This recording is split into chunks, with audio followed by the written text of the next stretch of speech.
तो चलिए आज न्यूरल नेटवर्क्स की एक ऐसी दुनिया में चलते हैं, एक ऐसी दुनिया जहां वो हमारी आपकी तरह कंपटीशन करके सीखते हैं। बड़ा मजेदार है ना?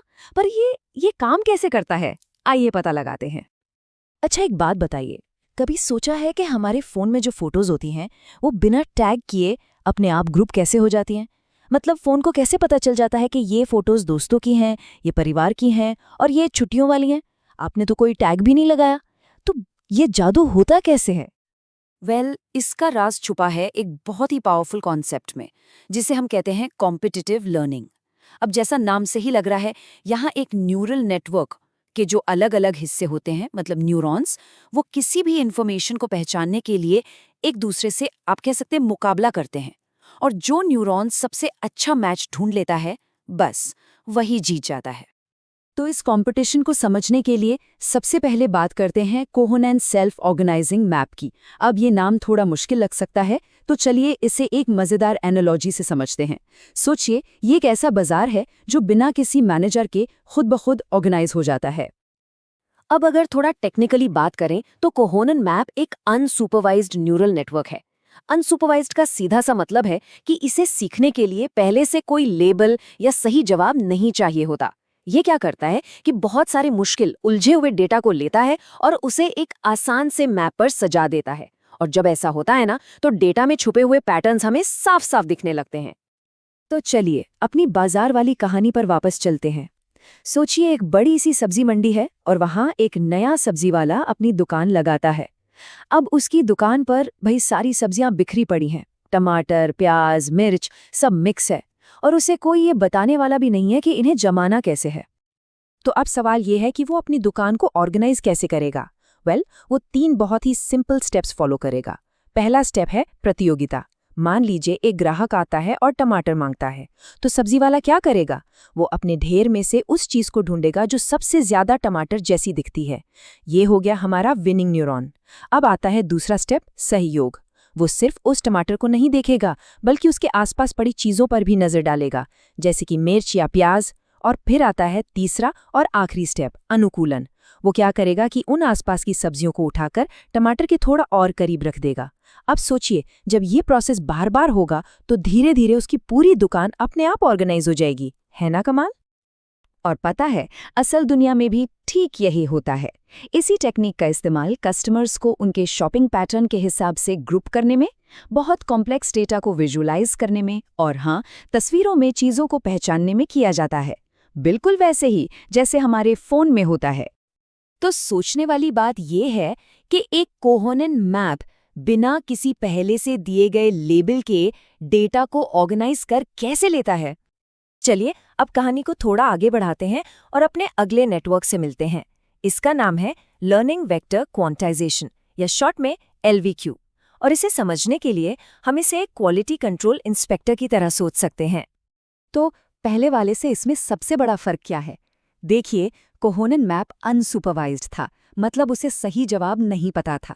लेकिन LVQ ये सुपरवाइज्ड है। इसका मतलब इसे पहले से ही सही जवाब यानी लेबल्स दिए जाते हैं। तो जहां हमारे सब्जी वाले के पास कोई प्लान नहीं था, वहीं हमारे इस इंस्पेक्टर के पास पहले से तय ग्रेड्स की एक पूरी लिस्ट है। इसे ऐसे समझिए, मान लीजिए एक आम का एक्सपर्ट इंस्पेक्टर है। उसे पहले से ही पता है कि A ग्रेड आम कैसा दिखता है, B ग्रेड आम कैसा होता है, वगैरह वगैरह। उसके दिमाग में हर ग्रेड का एक प्रोटोटाइप, मतलब एक आदर्श सैंपल पहले से ही सेट है। तो अब देखिए होता क्या है, जैसे ही कोई नया आम आता है, इंस्पेक्टर सबसे पहले अंदाजा लगाता है कि ये उसके किस ग्रेड वाले प्रोटोटाइप से सबसे ज्यादा मेल खाता है। फिर वो उसका असली लेबल चेक करता है। अब अगर उसका अंदाजा सही निकला तो वो अपने दिमाग वाले प्रोटोटाइप को उस आम की क्वालिटी के और भी करीब कर लेता है, ताकि अगली बार उसका गेस और भी सटीक हो। और अगर अंदाजा गलत निकला तो वो अपने प्रोटोटाइप को उस आम की क्वालिटी से थोड़ा दूर धकेल देता है। सिंपल। तो अब बताइए, LVQ पहले से मौजूद लेबल्स का इस्तेमाल करके कोहेनेन मैप के मुकाबले अपने क्लासिफिकेशन को ज़्यादा एक्यूरेट कैसे बनाता है? और अब बारी है हमारे तीसरे और सबसे एडवांस नेटवर्क की। इसका नाम है काउंटर प्रोपगेशन, और इसके लिए हमारी एनालॉजी है एक सुपर लाइब्रेरियन की। हाँ, एक ऐसा सुपर एफिशिएंट लाइब्रेरियन जो दोनों दुनियाओं की सबसे अच्छी बातें जानता है। मतलब वो हमारे सब्जी वाले की तरह तेजी से पैटर्न भी ढूंढ सकता है और हमारे इंस्पेक्टर की तरह एकदम सटीक भी हो सकता है। लेकिन सवाल ये है कि ये दोनों काम एक साथ होते कैसे हैं? इसका राज इसके 2 स्टेप वाले प्रोसेस में है। देखिए, इसकी जो पहली लेयर है वो कोहोनन लेयर की तरह काम करती है।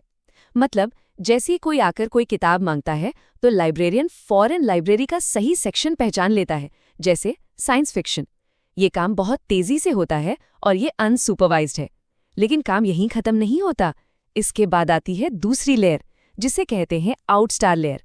ये लेयर लाइब्रेरियन को उस सेक्शन के अंदर बिल्कुल सही शेल्फ और सही किताब तक पहुंचा देती है, और ये वाला हिस्सा सुपरवाइज्ड और बहुत ही सटीक होता है। तो ये जो हाइब्रिड अप्रोच है ना, यही काउंटर प्रोपगेशन नेटवर्क को ट्रेनिंग के मामले में कमाल का तेज बनाती है।